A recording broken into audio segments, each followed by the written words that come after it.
Hazard pay is back on, baby. Hazard pay under the third stimulus package from Joe Biden could be debuted as early as tomorrow. And we will see in it the provisions that we've been waiting for. Is it $10,000? Is it $13 an hour? Is it the number of hours you work from January up to 60 days after the pandemic? January of 2020, of course. And who are the essential workers? We heard so much about hazard pay under the second stimulus package bill of Nancy Pelosi, the HEROES Act, which didn't get to the finish line. So will it be the same? Everyone's really excited to see who's in hazard pay and who's out. In this Overnight LA throwback video, I explain hazard pay, how you calculate it, who qualifies for it, how you apply, and what is the calculation behind hazard pay. Enjoy this Overnight LA bombshell video on hazard pay.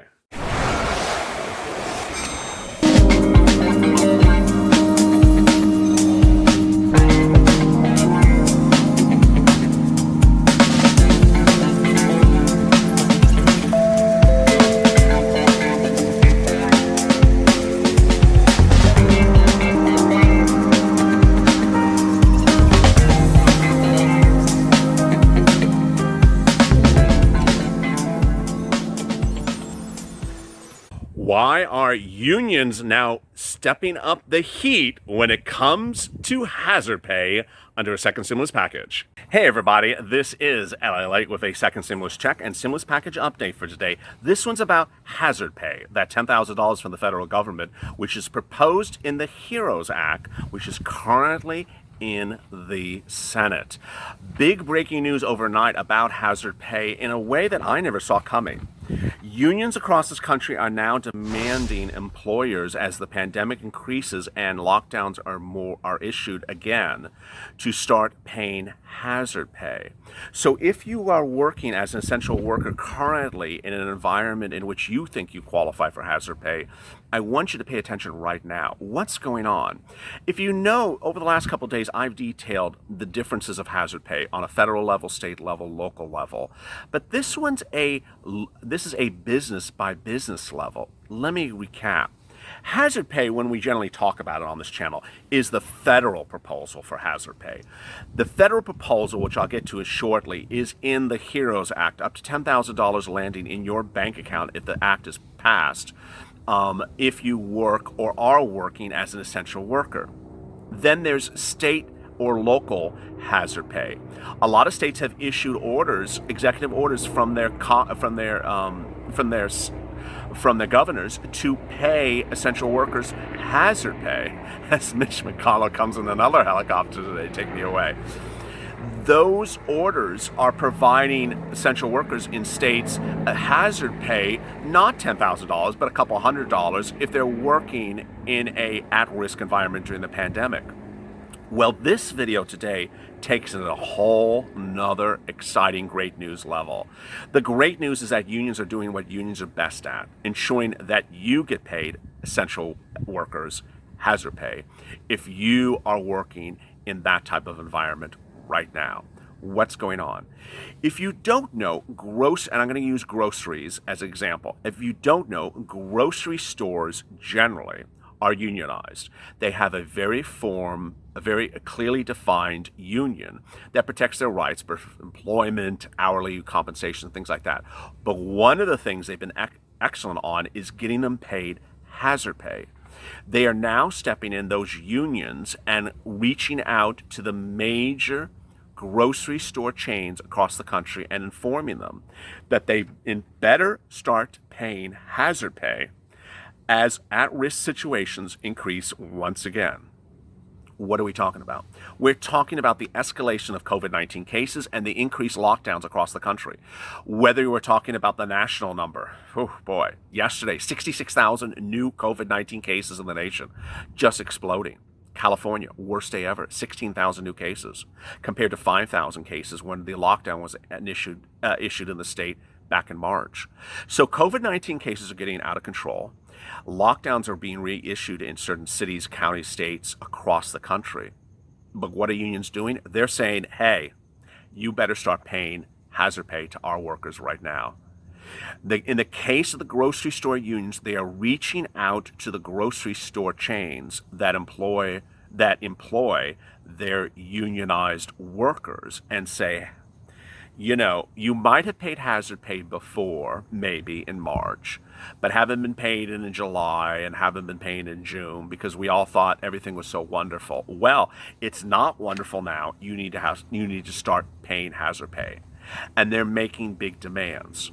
The purpose of this video is to inform you that if you are in a union, immediately reach out to your union operative to inform them that, hey, I'm working in a essential workers environment. I'm working at an at-risk environment. What are you doing to ensure that I get hazard pay? Those unions are doing incredibly great stuff for their workers to ensure that they get paid hazard pay. Next, in the case of Amazon, which has really been going everywhere left and right about hazard pay in the last couple of days, they're under the fire again. One day they sound great, another day they sound under fire. The issue before us now is an Amazon warehouse employee in Minnesota who's claiming that the company retaliated against her, in regards to what's called break time. And this is very important. I want to talk about break time if you're an essential workers. There is normally a time by state law that you're supposed to be provided breaks if you're an employee. Those break times are changed by operation of state law emergency orders during the pandemic. A lot of states have issued orders that employers cannot demand you not to take break time or shorten the break time or disqualify you if you want to take longer break time, especially if you are an at-risk essential worker. What's going on? So she is referring to Attorney General Keith Ellison, who's a Minnesota Attorney General, who had written up an issue about what do you do when you take off from time. She is suing Amazon, claiming that there was an executive order and asking Ellison for a protective order under executive order he signed in May and extended this week, which orders employers not to discriminate or retaliate against employees who raise concerns about unsafe working conditions tied to the pandemic, namely the issue of taking off time. She says, quote, I worked at Amazon for 4 years with a very clean record and just 1 or 2 warnings. Amazon managers have targeted me and harassed me. An Amazon spokesperson disputed the claims. Quote, we have not seen the formal complaint. The allegations are not true. We do not tolerate any discrimination in the workplace, and we support every employee's right to criticize their employer. But what did Amazon do about this issue of hours at work, which is so important? I want you to pay attention to this because this applies to a lot of different businesses. This is a quote from Amazon spokesperson.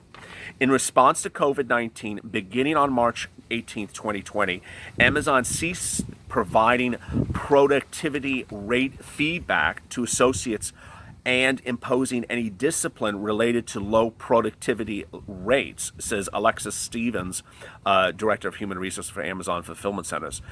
On April 29th, this policy was extended indefinitely. So that's very important for you to understand. So if you are working as an essential worker and are being judged on productivity and being judged on levels of productivity and are also being judged on the number of hours or how much you get done in a specifically hour or how many breaks you take, you need to pay attention because there, in some cases, new executive orders have been passed by governors that says you can't do this as an employer anymore to essential workers in a hazard pay environment. Wow, I mean, a lot of stuff going on here. What we're going to see next week is really the battleground of hazard pay. If you're new to this channel, thanks for tuning in. I mean, we're getting about 10,000 new subscribers every 48 hours. Let's get it to 100,000 subscribers by in the next 10 days. That would be great. But one thing I've been focusing on is really next week, Monday or Tuesday, Steve Mnuchin and Mitch McConnell will debut their second stimulus package. They're running it for the Republicans. We have not heard for all these days what the Republicans' position is on hazard pay. They're literally not talking about it. And we will see whether or not hazard pay is in their proposal. Now, first, if it's not, I don't want you to worry. 2, if it is and it's different, I don't want you to worry. What's going to happen is that the hazard pay, the Mnuchin-McConnell bill will be debated and merged with the HEROES Act, which is currently in the Senate. It's not like one bill replaces the other or one gets tossed and only one is discussed. No, they both have to pass both houses of Congress, the Senate and the House. So they're both put together. If Mitch and Stevie leave out hazard pay, and we certainly know the Democrats have it in there, don't worry. We don't know where this is going to land. My only concern is I haven't heard any position from the Republicans about hazard pay. It's just total silence. How does hazard pay work? How does it calculate? Are you an essential worker? Let's get right to the analysis. Hazard pay is a great thing. It pays essential workers who worked during the pandemic from January to the present, or are still working during the pandemic. Who are essential workers? Essential workers are defined in the bill. It's pretty clear generally, but there's some gray areas. The clear ones are medical people, grocery workers, shipping and receiving, drivers, Uber, Lyft, truck drivers, warehouse, distribution, all essential workers. The ones that are not clearly defined. Anyone who works in Costco, Walmart, CVS, Target, Walgreens, all those are not clearly defined. Why? Because pharmacies are covered, grocery stores are covered, and none of those businesses I just mentioned to you are categorized as grocery stores. Target is not a grocery store, but it has groceries in it and has a pharmacy in it. So it's, or CVS has a pharmacy in it. So it's all a hot mess. The bill says that the purpose of the bill is to make it more comprehensive, not less comprehensive. How do you calculate hazard pay? I've told you before to please get those timesheets ready and do it for yourself. The way you do it is very simple. You look at the number of hours you have worked from January to the present, including overtime and regular hours, get those number of hours total, times $13 an hour. That gives you a total sum. You include everything. You include overtime, normal hours, whether you're furloughed or laid off or fired, whether you have multiple essential worker jobs, whether you have, whether you got hired and then refired and hired again. Everything is included. All right. So you times that times $13 an hour, you get a number. What is that number? Okay. The way the bill is written is very simple. If you made over $100,000 last year, you only get $5,000 at most. If you made less than $100,000 last year, you get $10,000 at most.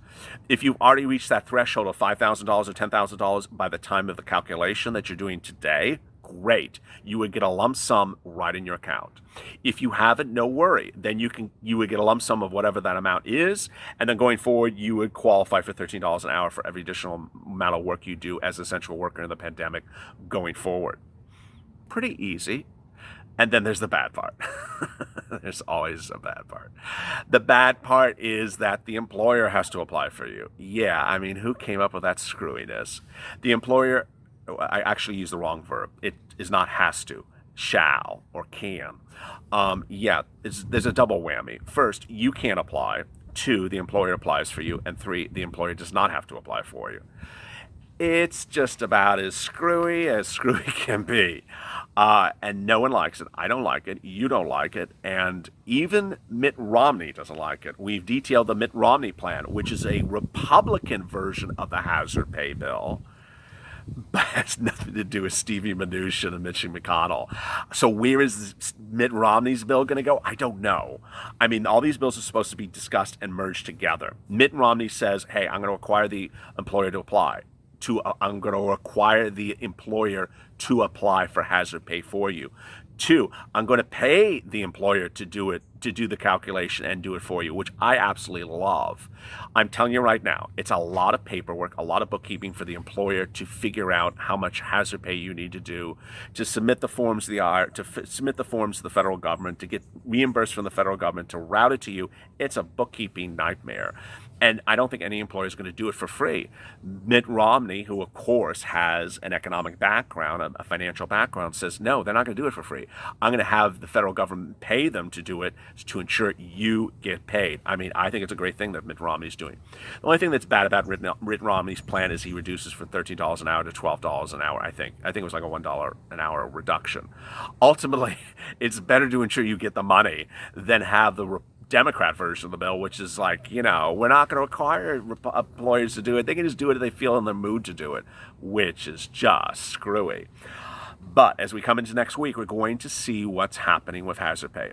bottom line, here's what you need to know for today. One, a lot of states, cities, counties have new hazard pay funds that are paying right today. We've been detailing them all last week. So if you are working as an essential worker and you don't want to wait for the hazard pay bill, which is a supplement to what I'm describing right now, look at your city, county, or state, whether they're paying hazard pay right now. You might be eligible. You may be entitled to that money. Go get it. Second, reach out to your union. If you're not unionized, still reach out to any union that's sort of aligned with the type of business you do. An example is you work in a grocery store, but your grocery store is not unionized. Reach out to your union or the union aligned with your business, because ultimately they might be negotiating for hazard pay for you. You don't know. You might be eligible for hazard pay. 3, start the conversation with your fellow employees about hazard pay. So if you are in a small, 500 employee or less business, and it's clearly essential workers, start talking with them. Hey, I watched this guy LLA on a channel. We qualify for hazard pay. I don't know if the bill's going to pass, but if it passes, we're entitled to a lot of money. We got to ensure that our employer's paying us this money, and I'm here to represent everyone's interest, but boy, if the employer has 500 employees, they're all essential, and all those 500 employees say to the employer, hey, hazard pay just passed in members of Congress last week. Are you going to pay it? No. I think 500 employees versus one employer who refuses to pay hazard pay is a powerful movement. So stay focused and focus on what you need to ensure that if the bills pass, that ultimately your employer applies for it. A lot of great stuff today. Stay focused, stay motivated, stay positive, stay respectful to your friends and family. And as always, stay smiling and stay with LA for more.